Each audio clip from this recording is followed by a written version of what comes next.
রোজা থাকাকালীন নখ বা চুল কাটা যাবে কিনা, রক্ত বের হলে রোজা হবে কিনা, রোজা অবস্থায় ঘুমালে রোজার কি কোনো সমস্যা হয়? অনেকে বলে থাকেন এতে নাকি রোজা হালকা হয়ে যায়। রোজা অবস্থা মিসওয়াক করতে গিয়ে যদি দাঁত থেকে রক্ত বের হয় তাহলে কি রোজার কোনো সমস্যা হবে? মোবাইল অ্যাপস এর মাধ্যমে ইফতার ও সাহরির টাইম দেখে কি সাহরি ও ইফতার করা যাবে?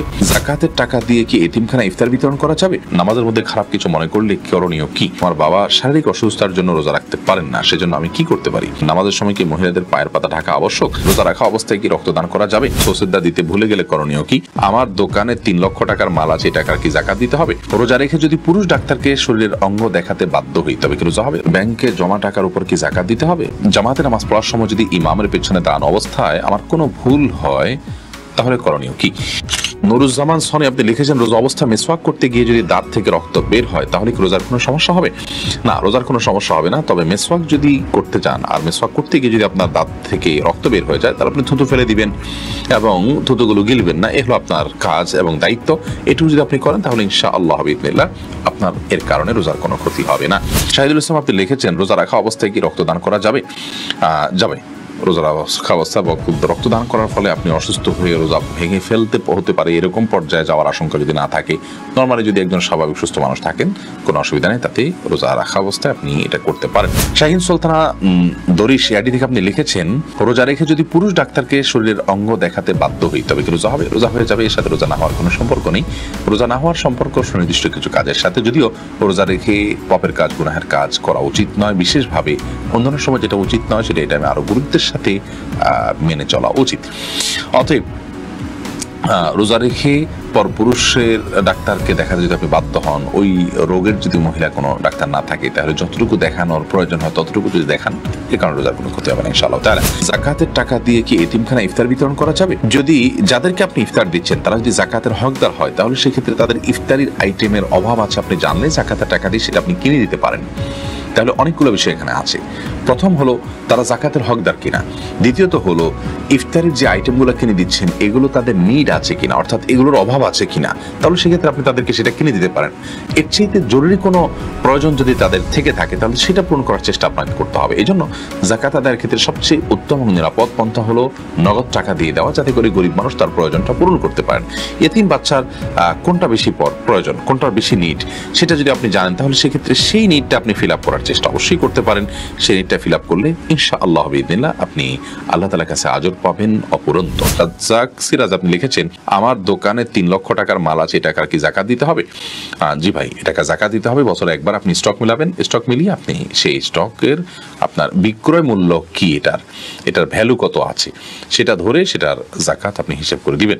মাসুম আহমেদ আপনি লিখেছেন দেনমোহর বেশি দিয়ে বিয়ে করেছি, আমার সবটুকু দেওয়ার মতো অবস্থানে এখন কি করতে পারি? স্ত্রীর কাছ থেকে বোঝাপড়া করে মাপ চেয়ে নেবেন অথবা দীর্ঘমেয়াদে সেটা আদায় করার জন্য কোনো একটা প্ল্যান করবেন যে কিছু কিছু করে দিয়ে যাতে করে আদায় হয়ে যায়, সে চেষ্টা আপনাকে করতে হবে। শামিমা ইসলাম শক্তি আপনি লিখেছেন আমার বাবা শারীরিক অসুস্থতার জন্য রোজা রাখতে পারেন না, সেজন্য আমি কি করতে পারি? আপনার বাবা যদি শারীরিক অসুস্থতার জন্য রোজা রাখতে না পারেন তাহলে দেখতে হবে তার অসুস্থতার লেভেলটা কি ধরনের অসুস্থতা। যদি অসুস্থতাটা এই পর্যায়ের হয় যে তিনি আর এই অসুস্থতা থেকে আরোগ্য লাভ করার আশা খুব একটা করা যায় না, খুবই ক্ষীণ, এরকম যদি হয় তিনি আর অসুস্থ হবেন না এমনটি মনে হয়, বার্ধক্যজনিত অসুস্থতা যেমন আছে, তাহলে সেক্ষেত্রে তিনি রোজা রাখার ব্যাপারে অপারগ হলে, রোজা রাখার কোনো ক্ষমতা না রাখলে তিনি মারা যেতে পারেন, রোগ অনেক বেড়ে যেতে পারে, এরকম হয়, তাহলে সেক্ষেত্রে তার পক্ষ থেকে ফিদিয়া দিবেন। ওয়ালাল্লাযীনা ইউতিকুনাহু ফিদিয়া, আল্লাহ বলেছেন যারা রোজা রাখতে পারেন তাদের পক্ষ থেকে ফিদিয়া দিবেন। এই ফিদিয়াটা হলো আপনার ঠিক ফিতরা সমপরিমাণ, এক একটা রোজার জন্য এক একটা ফিতরা, 30টা রোজার জন্য 30টা ফিতরা আপনি গরিব মানুষকে খাদ্য দিয়ে দিবেন, তাতে ইনশাআল্লাহ আপনার বাবার যে রোজার দায় সেটা থেকে তিনি মুক্ত হবেন। আর যদি অসুস্থতা এই পর্যায়ের হয় যে অসুস্থতা সুস্থ হতে পারে, সেই সম্ভাবনা আছে, তাহলে অপেক্ষা করবেন, সুস্থ হওয়ার পর তিনি রাখবেন, না রাখতে পারলে তখন সেক্ষেত্রে ফিদিয়া দিবেন। সম্রাট শাহজাহান এর থেকে আপনি লিখেছেন ব্যাংকে জমা টাকার উপর কি যাকাত দিতে হবে? ব্যাংকে যে টাকা আছে সেই জমা টাকার উপরে যাকাত আমাদেরকে দিতে হবে, যেহেতু সেই টাকাটা একরকম আমাদের হাতে থাকার মধ্যে যে কোনো সময় আমরা তুলতে পারি, বছর পূর্ণ হয়ে সেটা যাকাত অবশ্যই দিতে হবে এবং কাউন্ট করতে হবে। ওবায়েদ আইডি থেকে আপনি লিখেছেন জামাতে নামাজ পড়ার সময় যদি ইমামের পেছনে দাঁড়ানো অবস্থায় আমার কোনো ভুল হয় তাহলে করণীয় কি? ইমামের পেছনে যদি আপনার ভুল হয়, দেখতে হবে ভুলটা কি ধরনের ভুল। যদি ফরজ তরক হয়ে থাকে তাহলে আপনার সেটি আবার আদায় করতে হবে, পুনরায় সেই নামাজ রাকাত আবার পড়তে হবে, কারণ হলো ফরজ তরক হলে সেটি রিকভার করার কোনো সুযোগ নেই।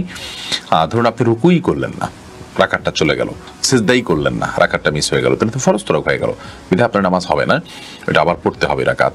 আর যদি ইমামের পেছনে কোনো ওয়াজিব আপনার ছুটে যায় তাহলে এই ক্ষেত্রে নর্মালি সুজদা দেওয়ার কথা, কিন্তু ইমামের পেছনে থাকার কারণে আপনার সুজদা বর্তাবে না, বরং ইমামকে আপনি অনুসরণ করবেন, ফলো করবেন। আর যদি সুন্নাত ছুটে যায় তাহলে তার সুজদার বিষয় নাই, নামাজ হয়ে যাবে। মোহাম্মদ হাসান আপনি লিখেছেন, মোবাইল অ্যাপসের মাধ্যমে ইফতার ও সাহরির টাইম দেখে কি সাহরি ও ইফতার করা যাবে?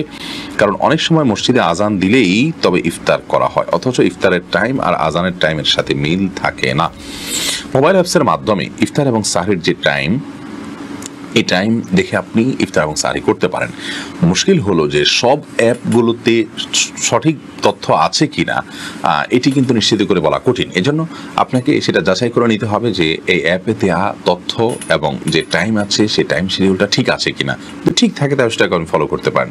সূর্য ডুবে গেছে এটি নিশ্চিত হওয়ার পর ইফতার করতে আর কোনো বাধা নেই, আজান দিতে দেরি হোক অথবা না হোক। অতএব যেই অ্যাপ দেখে আপনি ইফতার করবেন অথবা সাহরি মেনটেন করবেন সেই অ্যাপের টাইমটা ঠিক আছে কিনা আপনি কয়েকদিন চেক করলেই আপনি নিশ্চিত হতে পারবেন, তারপর আপনি সেটার উপর নির্ভর করতে পারেন, কোনো অসুবিধা নেই। হুমায়রা রহমান আপনি লিখেছেন, নামাজের সময় কি মহিলাদের পায়ের পাতা ঢাকা আবশ্যক?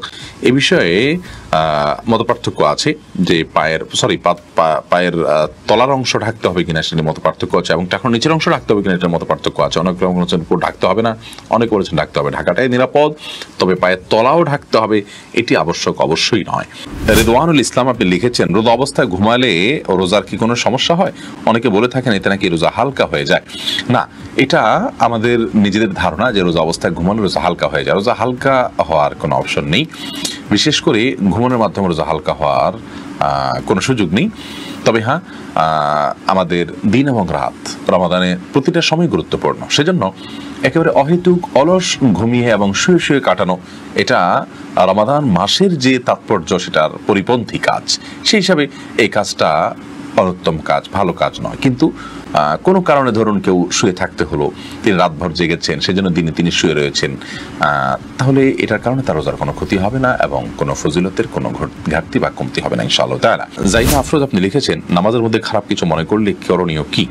নামাজের মধ্যে যদি কেউ খারাপ কিছু যদি কারোর মনে পড়ে তাহলে সেক্ষেত্রে সাথে সাথে মনটাকে ফেরত নিয়ে আসবেন, এটাই মূল করণীয়, এবং সালাতের মাধ্যমে আল্লাহ তাআলা মাফ করবেন।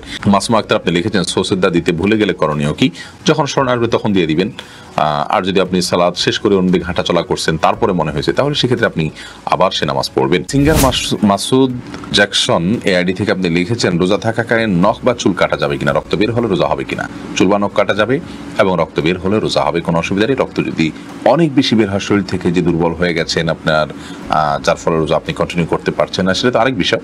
এমনিতে রক্ত বের হলে বা রক্ত নিলেন সিরিঞ্জ দিয়ে কোনো প্রয়োজনে, তো এর কারণে কোনো রোজা ভঙ্গ হবে না, নখ বা চুল কাটার কারণেও রোজা ভঙ্গ হবে না।